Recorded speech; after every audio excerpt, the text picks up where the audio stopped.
Diga, estamos fazendo uma grande obra. E com essa palavra eu anuncio o tema desta noite. Estamos fazendo uma grande obra. Amém? Abra sua Bíblia em Neemias, vamos lá. Neemias capítulo 6, o verso... Estou pensando já no da semana que vem, meu Deus. Neemias capítulo 6, verso 1 a seguir. Diz assim: Sambalate, Tobias, Gesem e o resto dos nossos inimigos souberam que nós havíamos terminado de reconstruir a muralha. Diga, reconstruir a muralha. Diga, reconstruir o muro. E não havia mais brechas nela, embora ainda não tivéssemos colocado os portões nos seus lugares. Então Sambalate e Gesem me mandaram um recado. Eles queriam que eu fosse me encontrar com eles no povoado, no vale de Ono, mas a intenção deles era me fazer mal, algum mal. Aí eu mandei mensageiro a eles com o seguinte recado: eu estou fazendo um trabalho importante e eu não posso descer até aí. Eu não vou deixar esse trabalho só para ir falar com vocês. E eles mandaram o mesmo recado 4 vezes, e eu mandei a mesma resposta. Diga, a mesma resposta. Olhe para cá, presta atenção. Neemias, ele restaura o muro. Ele restaura o muro, restaura a muralha. E aqui nós não chegamos naquela fase que eu preguei domingo passado, que é do ferrolho e das fechaduras e das trancas. Depois tinha gente postando, trancando porta aí, né? Mas olha só, quando nós decidimos entrar nesse projeto, quando nós decidimos abraçar o projeto Neemias, quando nós decidimos viver uma vida de restauração, nós decidimos fechar as brechas. Diga, fechar as brechas. Diga, fechando as brechas. Pergunta para o irmão que está do teu lado: você já fechou a brecha? Me dá aqui um.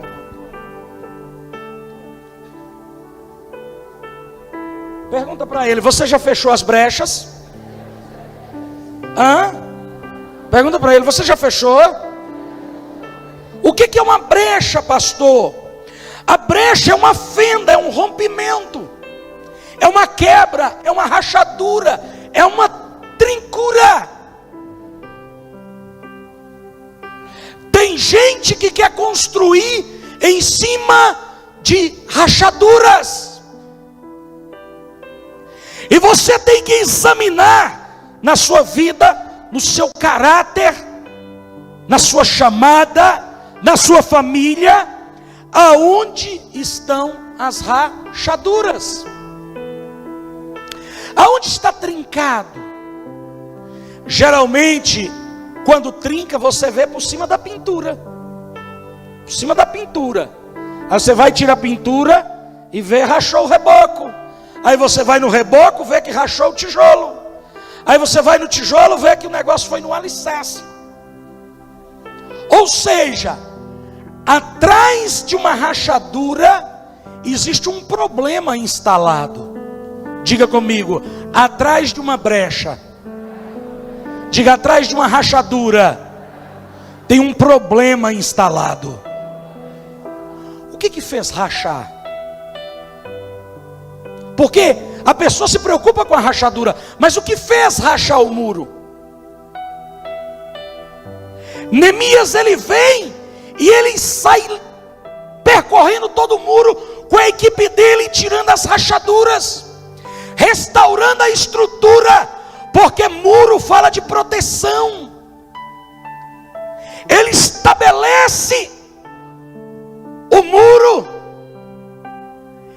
e ele diz que quando não havia mais rachadura, as portas e os portais ainda não tinham sido colocados, mas não havia mais brecha, não havia mais legalidade para o inimigo derrubar o muro.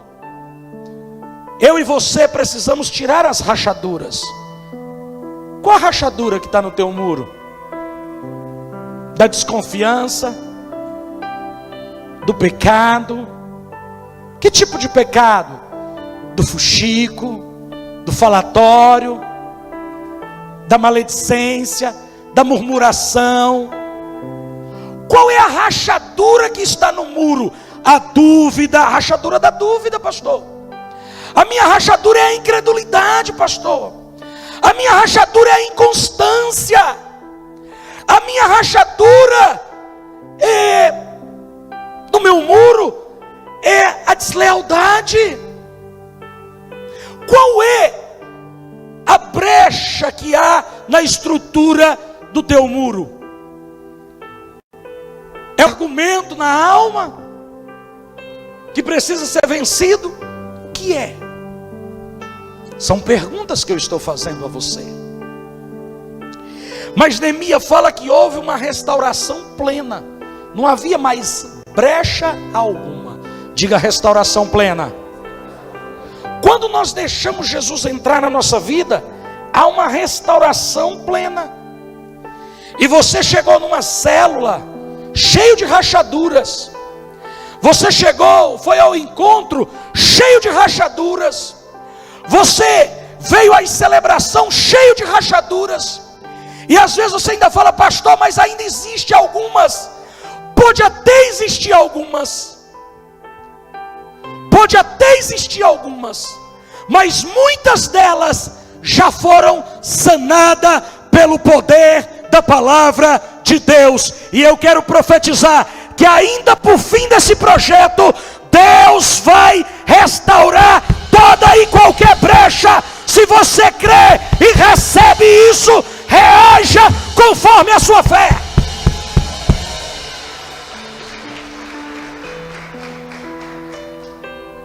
Diga assim: existe um espírito de restauração neste lugar.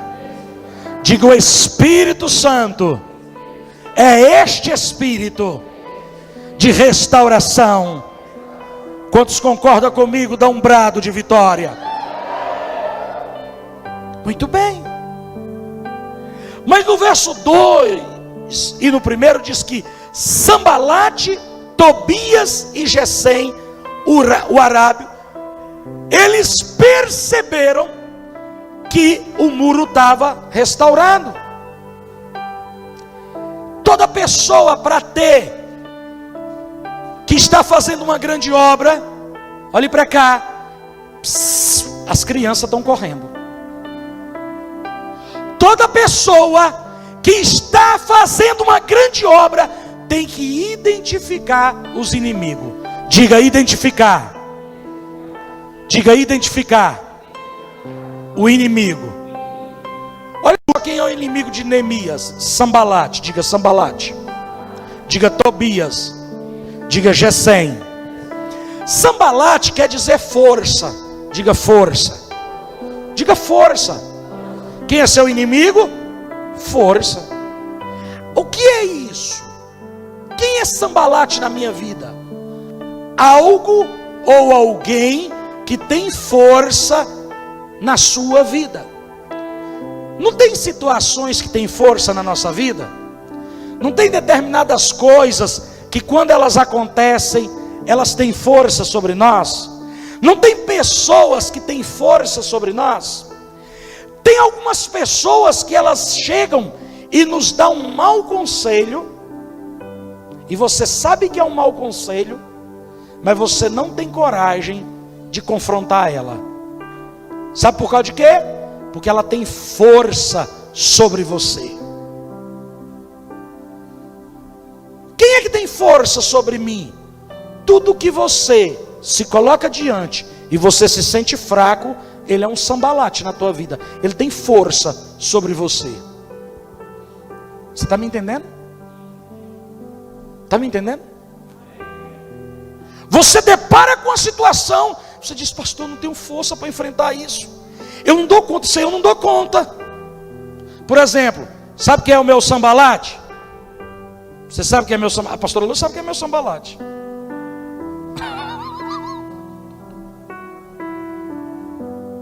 Irmão, eu tenho que derrotar essa obesidade, esse sambalate. Está entendendo? Quem está entendendo? Eu tenho, um sambalate. Tem força. Eu preciso vencer, eu preciso derrotar. E eu vou derrotar em nome de Jesus.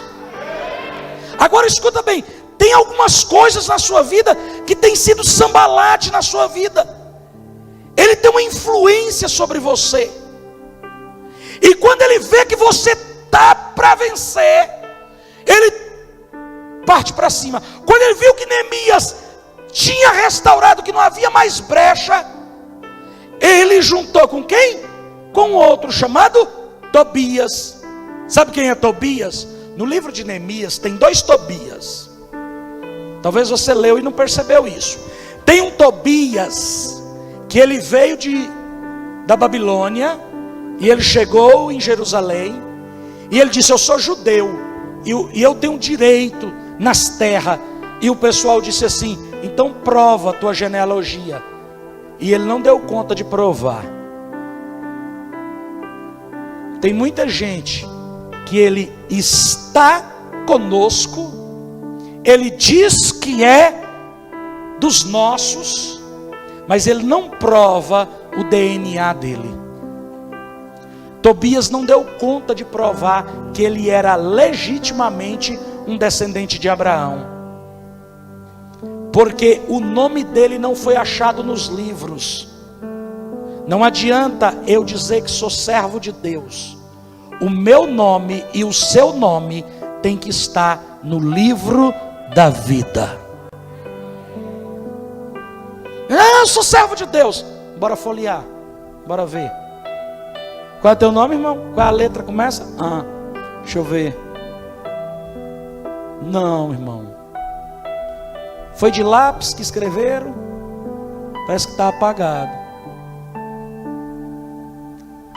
E eu quero profetizar que você não será desse tipo de Tobias. Você não será esse. Você será aquele que o teu nome será achado no livro da vida, e o Senhor dirá: vinde bendito do meu reino, entra no gozo com o teu Senhor. Se você crê nisso, dá um aplauso ao Eterno e um brado de vitória. E aqui tem outro Tobias, que esse é inimigo declarado. Inimigo declarado. Um que dizia que era da família e não era, mas o outro não. O outro era um inimigo às claras. Escuta, todo restaurador de muro tem que saber que ele enfrenta inimigos às claras, inimigos às claras e inimigos disfarçados.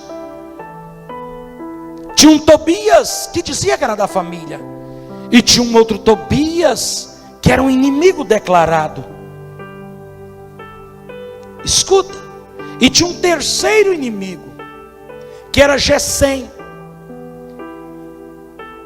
Esse era um adversário, descendente de Ismael, descendente de Agar, descendente dos egípcios, que era contra o povo judeu e contra Neemias. E que a promessa para os árabes é que o arco deles sempre estarão estendido na direção do povo judeu.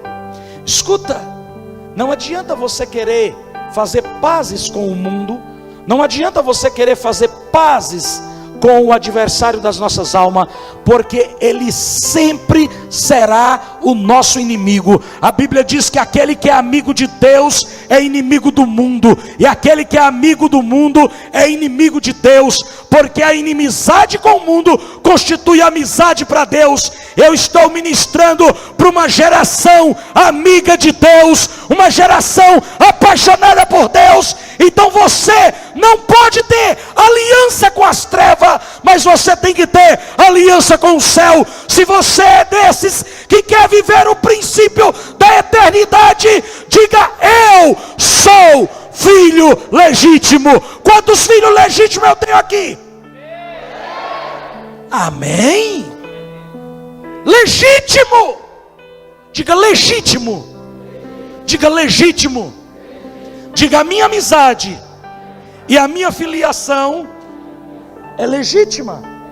Agora escuta, eles mandam um recado para Neemias. Neemias, nós vamos fazer uma festa. Vai rolar uma festa lá no meu AP, né? Vai rolar uma balada, Neemias. Olha, Neemias, vai ter um churrasco. Olha, muita picanha. Neemias, vai ter uma pipoca. Vai ser um filme top, Neemias. Neemias, nós queríamos que você viesse, cara. Nós vamos fazer um som. Vem cá, cara. Nós vamos assar um peixe. Nós vamos fazer uma lasanha.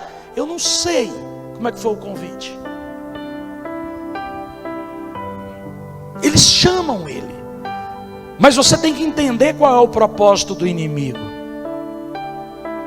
Há pratos enfeitados que parecem deliciosos, mas nele existe venenos letais.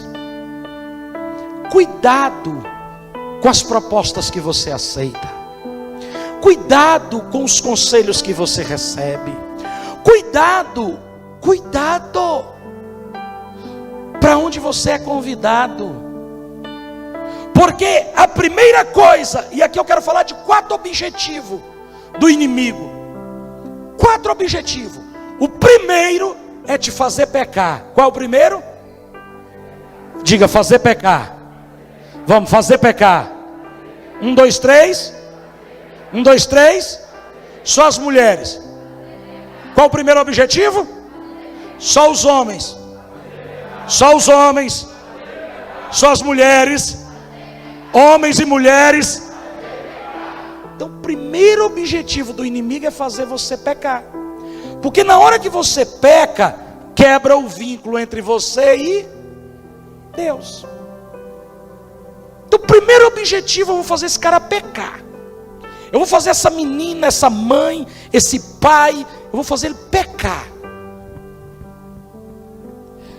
Se você fecha a brecha do pecado, fechei a brecha do pecado, eu não peco, então ele vai para uma fase 2, que é o que? Te fazer paralisar. Paralisar o que, pastor? Paralisar o seu crescimento, paralisar os seus sonhos, paralisar os seus objetivos, entrar com a mente letárgica. Vamos mudar o mundo.